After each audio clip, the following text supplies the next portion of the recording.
am excited about next week too, and I encourage you, if you have not been baptized, or if you know somebody that you think needs to be baptized, just kidding. Well, I mean, you could start that conversation, but we would love for you to be a part of next week's gathering, and it's going to be a great time. VBS Sunday, we got a couple of baby dedications next week, and so it's going to be awesome. So you always, in the middle of summer, when you're having days like that, it's pretty good, and so I'm excited and hope you'll be a part of that. Well, we are in a series that we started last week on the Ten Commandments called Thou Shalt Live, and we're looking at the Ten Commandments and kind of in the light of even and the light and through the filter of the light and life of Jesus Christ, and how we can even live and apply these to our lives today and what that looks like.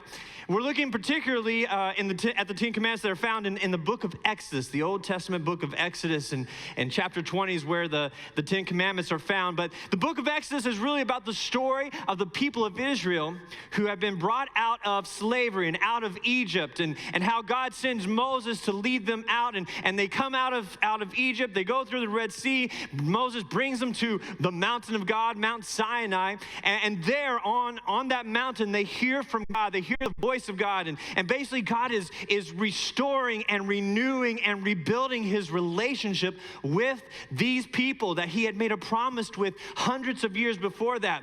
And so he's outlining for them, he's giving them boundaries of this relationship between him and them. And so we see this, and we find that if you were to look at the scope of the Ten Commandments, the first four of the Ten Commandments had to do with what it means to have a right relationship between the people and God, how to honor God and not dishonor God. So the first four, and I believe this is our first slide that we have, our first on the screens here. The first four are about that relationship between God and the people. And then the next six have to do with how to live in right relationship with others, with your neighbor, with those around you, your parents, those different kinds of things. He was laying these boundaries for the people. In fact, this outline, this overview of the Ten Commandments is basically what Jesus says in the New Testament book of Matthew, and when he talks about what it means to when he's asked, what are the two greatest, or what are the most important commandments? And Jesus says, these are the two most important, that you love God with everything in you, with all your mind, heart, and soul, and that you love your neighbor as yourself, right? Jesus boiled it down to these two most important aspects, which is what that is describing as the overview of the Ten Commandments. And so last week, we zeroed in on the first commandment, and we looked at Exodus chapter 20, verses 1 through 3, which say this: Then God gave the people all these instructions. I am the Lord your God, who rescued you from the land of Egypt, the place of your slavery. You must not have any other God but me. We talked about what it meant to have these modern day gods like that we find in our world today and in our lives today. How even things that are not necessarily bad, things like exercise and good work ethic and family, when they get in the wrong place in our lives, when they take the place of God and get in the driver's seats of our lives and our existence, they can take us off course of what God's purpose is for our lives. We talked last week, and I heard a few people that thought this was pretty good, and it really rung and really helped them out a lot. This idea that even when we put ourselves, at the end of the day, when we put ourselves in the place of God, and we use that word ego, and there was an acronym for ego, E-G-O, edging God out, right? And we talked about how far God was willing to go to buy our freedom. I challenge us to remember the extent of that, right? Freedom from the sin that can entangle our lives when we get mixed up with these other modern day gods. That God gave his son Jesus to set us free. For us to remember what God has done for us and not to put anything in his place in our lives. Well, let's keep going for this week. And the second commandment, we're going to continue on, Exodus chapter 20, starting in verse 4. God says to the people, "You must not make for yourself an idol of any kind or an image of anything in the heavens or on the earth or in the sea. You must not bow down to them or worship them. For I, the Lord your God, am a jealous God who will not tolerate your affection for any other gods." The book I've been using for a lot of my research on top of the scripture is a book by the author and theologian named Adam Hamilton, and it's called Words of Life, Jesus and the Promises of the Ten Commandments Today. And he points out that there are different takes on the Ten Commandments. Those in the Jewish faith and those who are Catholic Christians or Lutherans, they believe that this particular verse, this one that talks about the idols, is still part of the first commandment. But there are a lot of Christians, and there's pretty much a common view that this is the second. But this is one of the things that Hamilton writes. He says, there clearly is a sense in which this commandment forbids devotion and prayer to gods other than Yahweh. But those who consider it its own commandment believe it's not merely prohibiting the worship of images and idols or of false gods, but also prohibiting the making, praying to, and worshiping of idols that were intended to represent Yahweh himself. He writes, in the second commandment, God emphasized something that was and still is central to Israel's faith. That Yahweh, and remember, Yahweh is the God who is talking to them, speaking to them on Mount Sinai. This is the God who brought them out of Egypt. It is the God of their ancestors, Abraham, Isaac, and Jacob. This is Yahweh. Yahweh is not to be portrayed by means of images or statue. For Israel's God is the creator of all things. So we talked about this last week. Remember what life was like for them in Egypt. And keep in mind, not only in Egypt, but for many of those ancient Near East religions that surrounded them. And remember that this is the process of God bringing them out of slavery, but not just slavery out of Egypt. He's also bringing their minds out of slavery from the false gods and the other gods that they have been influenced by and impacted. The prisons holding their minds and their hearts. They had been oppressed. They had been the ones on the losing end for some 400 years in slavery. And they were not totally free yet. There was work that still had to be done. See, they had no idea that this God who sent Moses, this God who they had been told by Moses was the God of their ancestors, this God whom Moses describes as I am that I am, this God whom Moses describes as not only the God of what has been, but also of what will be. See, here God tells the people that the same God you are just now getting to know again, this God is too much for any mere creation by human hands to contain the power of this God's likeness. See, in the ancient faiths and religions that surrounded the people of Israel, in particular, the religions of Egypt, where they just were, idols were used to make their gods real to them. Idols were often carved out of images of their gods, out of wood, out of stone. And in Egypt particularly, they would carve the images sometimes on the side of walls. And they would even, this was really interesting, they would even carve a mouth into the stone or the wood or on the side of the wall so that it would reflect that the idol is speaking to them, that their God is speaking to them. And they would actually believe that idol that they created embodied the God that they were worshiping, right? And for some of them, they would have little statues that they would carry with them, and it brought comfort to them. It helped them because they saw it as, they knew that their God was with them everywhere they went because they had him. They had him in their pocket. They had him with them. Again, I go back to Hamilton. He writes this. See, idols made the invisible gods visible, and the intangible gods tangible. At times, the Egyptians took these gods of stone or wood to visit other gods in their temples, right? They'd go and they have little god parties, I guess, whatever they were. But they would take them with them everywhere. And it's interesting, isn't it? But here's the deal. You see, the truth is that as long as that idol could be created by them,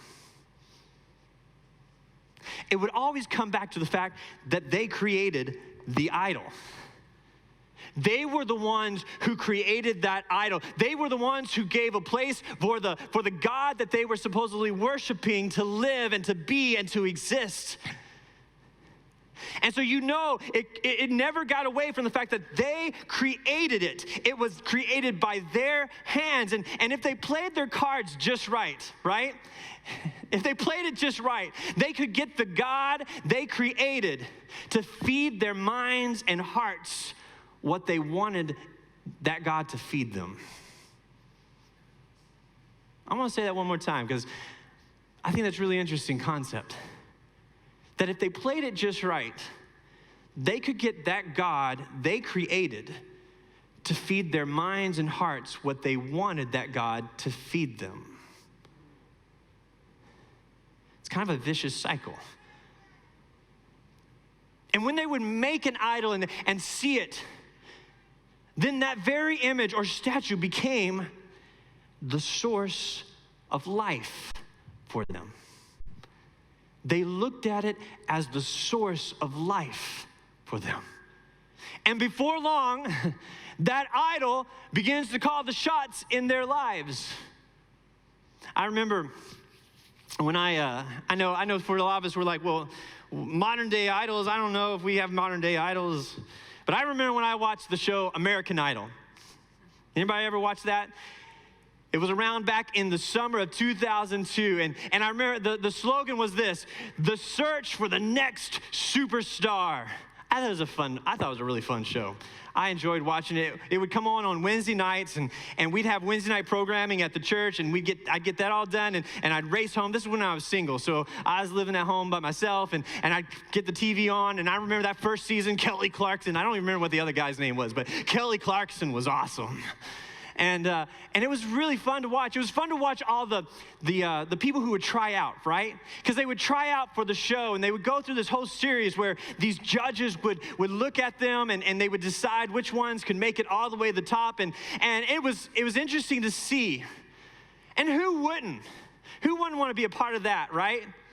But the crazy, wild things that people would do in order to be seen not only by the judges, but to be seen by everybody in the whole wide world that's watching. Nothing like having your 15 seconds of fame, right? Well, there it is. 15 seconds of fame. Fame and fortune, right? I mean, there is nothing more American dream than fame and fortune. Are you there? You know what I'm talking about? And I'm not really sure why they called it American Idol, other than maybe this concept of fame and fortune, this concept of success, maybe we as a culture, we kind of worship that? Do you think? We worship success? Maybe there's something about the idea of success being the source of security and life. I mean, because if you make it on that show, if you could be found out, if your star is born and you are now making it, then you are set for life, right? The money starts flowing in, you get sponsors, you get all these kinds of things. You're taken care of. You have made it. You are successful. If you could just make it there, man, your life would be set. Maybe there is something to these different modern day gods we talked about last week. That drive, right? Success, status, security. we also create idols for these. Maybe that's the symbols, right? Maybe they represent that thing that we're looking for, that we long to have. Maybe we worship to appease those gods. I don't know, maybe that's why they call it American Idol, that concept that's there. But what about the gods that represent our God, or the idols that represent our God? What about the idols that represent our God? Remember, when God is giving these 10 commandments to the people there at the mountain of God, Mount Sinai, remember, he's talking to them. This isn't a message that he has for the Egyptians to hear. This is a message for his people to hear. God is giving them instructions. But I'll tell you, it is an idol that actually gets the people in trouble. It's an idol that they have made that gets Moses' brother into a heap of trouble. We'll say his name in a minute. But you see, when Moses is up on the mountain, after this moment where God gives the people and speaks to the people his 10 commandments, these guidelines, then God brings Moses up further onto the mountain where God and Moses have this time, and God gives in Moses more details. He lays out more instructions. He tells them about the temple that he wants Moses to build and wants the people to build that will be a reminder of his presence. He even talks to Moses and lays out the plans for what's called the Ark of the Covenant. And if you've ever watched Indiana Jones, you know all about the Ark of the Covenant, everything you should know, right? No, but see, the Ark of the Covenant was going to be made to house the 10 commandments, these stone tablets that God was giving him. And it's interesting. See, all the temples of all the other gods and that were all around the people of Israel, their temples had these inner sanctums, these inner places where if you were to go all the way into the temple, you would find a throne room. And there in that throne room would be an idol that was built that was supposed to be the God that they were worshiping. But there was something different about this God. See, even though he is wanting them to build the Ark of the Covenant to house the stone tablets, that on top of the Ark of the Covenant, it looks like a throne of some sort, a seat. It's called the mercy seat. But that mercy seat is always, always, always visibly empty. Because all it's supposed to do is be a reminder of God's presence. A reminder that God is with them. So God knows what we need. He gives them icons and symbols. But they're not to become him. Unlike the religions around them. But apparently, while this whole process is going on, Moses is up there way too long for the people of Israel to handle. And they get antsy and they get a little concerned about what's happening. So we're going to jump to Exodus chapter 32. We're going to look at this story real fast. This is what happens when they deal with idols, in particular an idol that represents their God. It says, when the people saw how long it was taking Moses to come back down the mountain, they gathered around Aaron. That's Moses' brother, right? Luckily, he's named Aaron. How awesome is that? Come on, they said. Make us some gods who can lead us. We don't know what happened to this fellow Moses who brought us here from the land of Egypt. Now, first of all, how disturbing is that? I'll tell you, I would just wish that I could show Moses that this is just the beginning, buddy. This is just the beginning when they forget who you are so quickly. I mean, Moses had just been with them a couple of chapters ago. It was Moses who had led them out of Egypt. It was the Moses who was there when all the plagues happened. It was Moses who was there when God spoke to them. And now it's like they don't even know who he is. This fellow. What? This fellow? Sheesh. It's interesting though, because the God, or gods as it says here, that they were wanting to create. See, they weren't necessarily looking to dump the God they had heard from. They weren't necessarily looking to change up this God they were now being reintroduced to. They just wanted the comfort of creating something that they thought looked like him. Again, I'll go back to this book I'm reading, Adam Hamilton's book. He says, when they ask Aaron to make them gods, the Hebrew word is Elohim, which, while a plural word for gods, is also used of Israel's God in what is known as the majestic or divine plural. So what does good old Aaron do? Let's keep going. So Aaron said, take the gold rings from the ears of your wives and sons and daughters and bring them to me. And all the people took the gold rings from their ears and brought them to Aaron. Then Aaron took the gold, melted it down, and molded it into the shape of a calf. And when the people saw it, they exclaimed, "Oh, Israel, these are the gods who brought you out of the land of Egypt." Aaron saw how excited the people were. So he built an altar in front of the calf. Then he announced, tomorrow will be the festival of the Lord. See, here again, the word gods is the Hebrew word Elohim. The people wanted a God just like all the other gods that they had. This is what they'd known. This is what they had seen. This is how it's supposed to work. They wanted a God. And it's interesting that not only do they create an idol with their own hands, but they have in their minds, they have created what they think this God looks like. Even with their minds. And they think and they want it to be Yahweh. They want it to be the God that brought them there. Again, two things are clear, Hamilton says in this episode. First, humans prefer to worship gods they can see.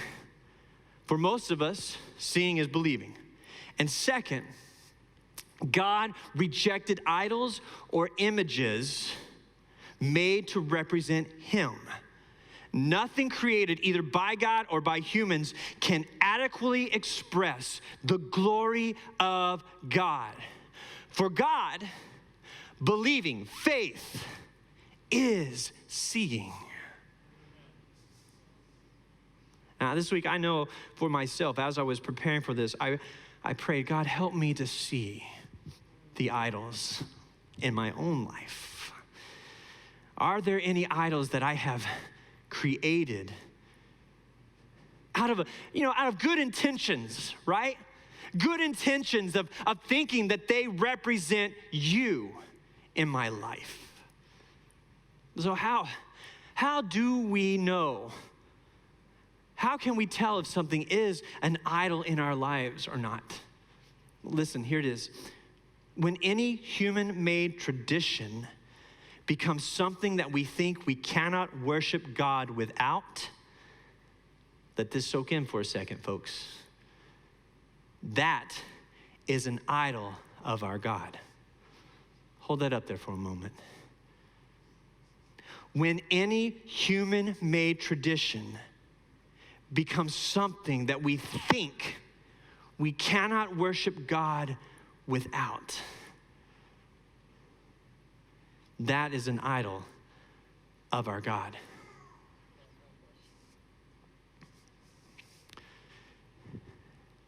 We wrestled with this, not as a local church, but I think the church worldwide wrestled with this last year.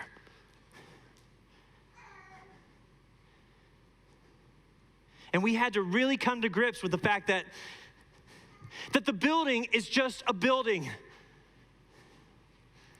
that God's presence is everywhere.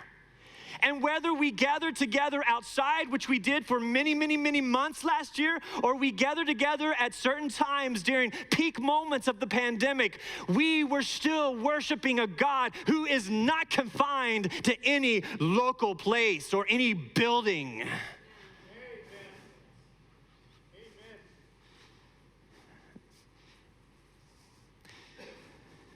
Amen. And we saw the struggle. All of us at different times struggled with that.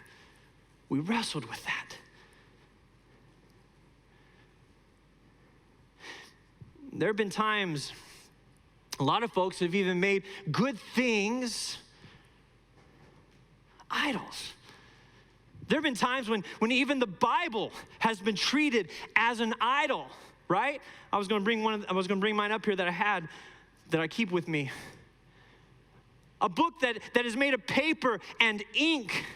And while that book contains powerful words that has everything we need to have salvation in our lives, to be saved by Jesus Christ, it contains all those words that we need for that. At the end of the day, there is only one who is the living word, and his name is Jesus.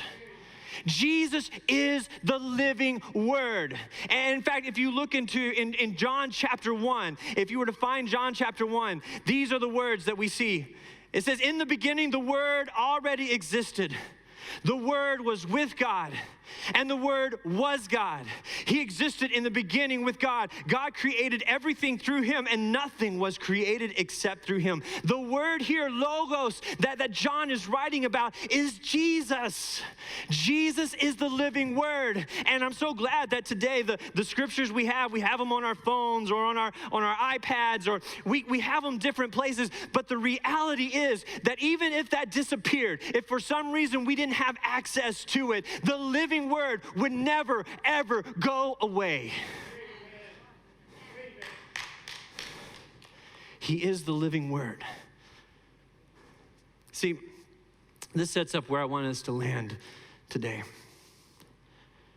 The whole reason the people of Israel created an idol to represent Yahweh was because of what they had always known back in Egypt. And because, frankly, they felt like they were all alone out there. They felt like, the reason they said this fellow Moses is because they felt like something had happened to him. And why wouldn't they expect something to happen to this Moses? He's gone up on the mountain, he's never coming down. We're out here by ourselves. We don't know what's going to happen tomorrow. We don't know if we'll survive. We don't know. It's all uncertain. It's all unknown. What are we going to do? Well, let's make a God so that we know that our God is with us. Let's make an idol so that represents what we believe is Yahweh, what we believe is this God that we're just gotten to know. Let's build it so we know he's here.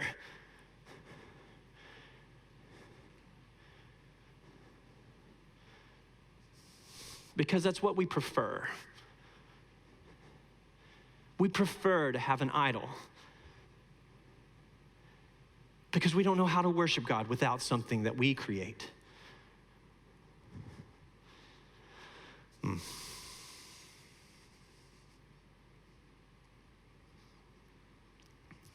listen, this is how good this God is. God has given us a way to see him. God has become visible to humankind. And if we allow it to, the Holy Spirit of God will help us to see him. And Paul writes in the New Testament book of Colossians, chapter 1, verses 15 through 17. Christ is the visible image of the invisible God. He existed before anything was created and is supreme over all creation. For through him, God created everything in the heavenly realms and on earth. He made the things we can see and the things we can't see, such as thrones, kingdoms, rulers, and authorities in the unseen world. Everything was created through him and for him. He existed before everything else, and he holds all creation together. Christ is also the head of the church, which is his body.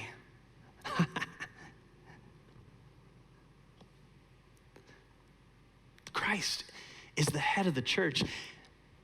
The church is the body of Christ. You know what that says? That says not only can we see God in Jesus, but through our lives, other people can see God through Jesus. He is the beginning, supreme over all who rise from the dead. So he is first in everything. For God in all his fullness was pleased to live in Christ. And through him, God reconciled everything to himself. He made peace with everything in heaven and on earth by means of Christ's blood on the cross. Christ is the visible image of the invisible God. God knows us. God knows we need to be reminded that we need to see. And there's nothing wrong with the things that we have that help us. You know, the cross that's out on the hill, the communion that we receive. But all of it is there to remind us it is not God in himself. We don't worship those things. Music that we sing, things that we do, all of that is to help us. But it should not ever become God to us. We should not have to have that in order to worship our God. You know why? Here's why. Because we have decided and seen and even been led by Christ himself to worship God no matter the circumstances we find ourselves in. The worship may be sad, the worship may be painful, but we never stop worshiping because our God is always present. See, we do not need to create an image to worship our God. We do not need to create something and consider it the source of our lives. That is why Jesus stepped into the world. And not only did God show up as Jesus, God now makes it possible for Jesus to dwell within us. And through the gift of the Holy Spirit,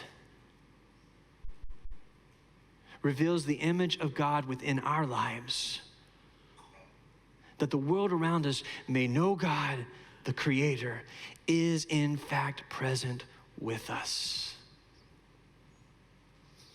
Would you stand, please? We're going to move into a time of reflection. I'm going to ask you, if you would, to just bow your heads and close your eyes for a second.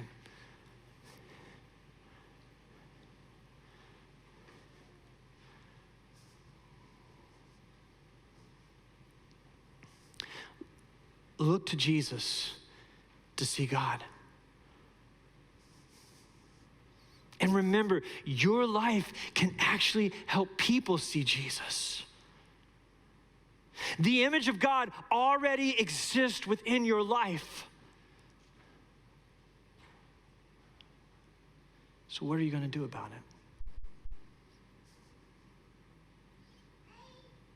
it? Today, do you need to tear down some idols?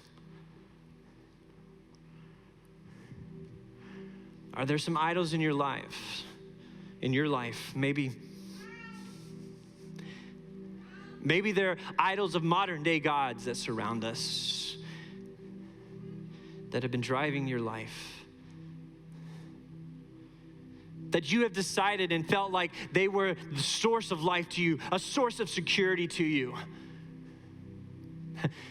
Listen, maybe you don't even realize it, take a moment right now and just kind of step back in your mind and ask God to show you, to reveal to you.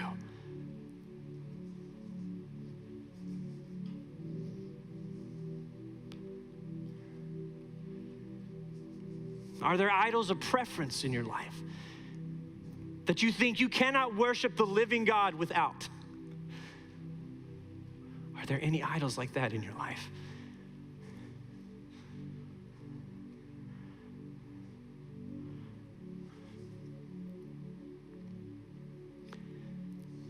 Maybe today you need to bow at the feet of Jesus.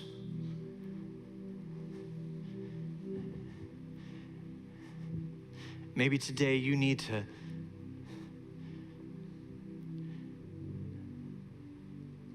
get through all the clutter of idols. I was thinking about that too this week. You know, if you have a bunch of idols, they clutter up things.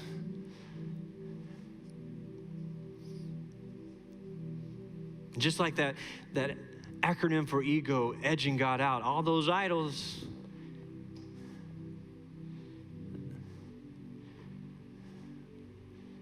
clutter up our minds and our hearts.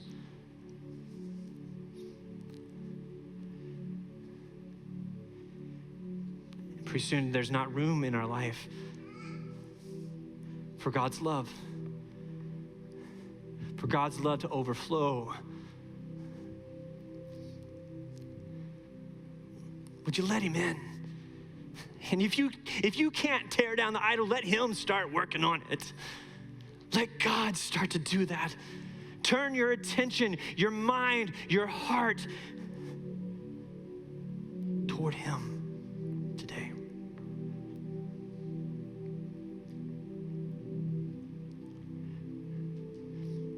Before we receive the Lord's Supper, I want to open up what we call the altars. We have some on both sides here of the stage. And maybe if you want to just come and kneel at the front, maybe kneel where you are. But if you would like prayer today, and whatever it is that you might be going through in your life, if you'd like for us to pray with you, I want us to just take a moment and spend some time in prayer.